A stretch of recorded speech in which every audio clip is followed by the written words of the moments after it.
Yeah, I think right now we're at a point where we've positioned ourselves quite nicely, to be honest with you. You know, when you're talking about the again the top conference in the country, and putting yourself in touching distance of making the NCAA tournament is something that we haven't done here since 2003, and it's a lot of strides, a lot of work, a lot of heavy lifting, but you know, over the course of the last 5-6 years or so, you can see the work start to matriculate ever so slowly. And I often say, you know, big ships turn slow in the harbor sometimes. So for us, you know, I think the we're headed in the right direction, and now we're just at a point where, you know, we feel it. The guys feel it. They're in touching distance of it. And so once you get over that hump, then it's a different set of challenges. But those are the challenges that we all want here at Oregon State. You know, when we be talking about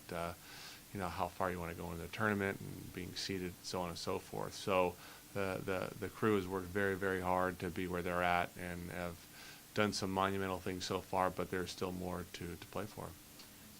You know, the experiences as far as you know, from an alumni perspective, it's quite interesting. You know, we're so fortunate to have a very solid support from our men's soccer alumni base that reaches as far back as the 60s and all the decades between then and now. And you know, when you talk to those alums, you get different stories because, you know, there are different circumstances that surrounded each of those eras that affected those alums. You know, but what they all understand that in this day and age, as far as trying to be successful on a consistent basis, having the infrastructure in place for our student athletes, our men's soccer players, to be successful, it's vital. You know, it's no longer a nice thing. It's something that it's a vital part of doing what we need to do. And then you put that in the context of what we have to compete against the Pac-12, it is vital. And we're thankful that, you know, our alums, they see that and they understand that. Even though it's potentially a different day and age, they see that every single year the bar is raised. And that's a fact. You know, just like in competition, everybody gets better. So as the bar is raised, we want to make sure we continue to raise our bar as far as infrastructure, funding, et cetera, et cetera.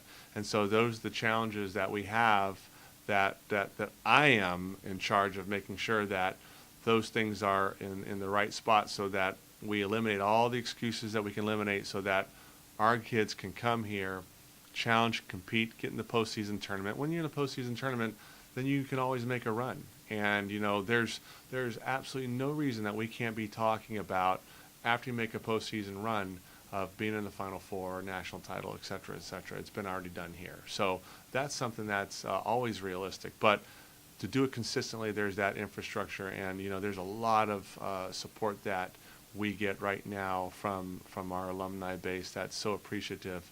But I know that there's got to be more from other sources because everybody else around us is raising the bar, and it makes such a huge difference. It makes a difference of how we recruit, how we do game day with kids, how we can provide kids with certain amenities that would make them successful. So, you know, all these things that are going on, they are points of pride, but they're also a point of making sure that there's a commitment level to our student athletes now and in the future, that they are able to be consistently successful.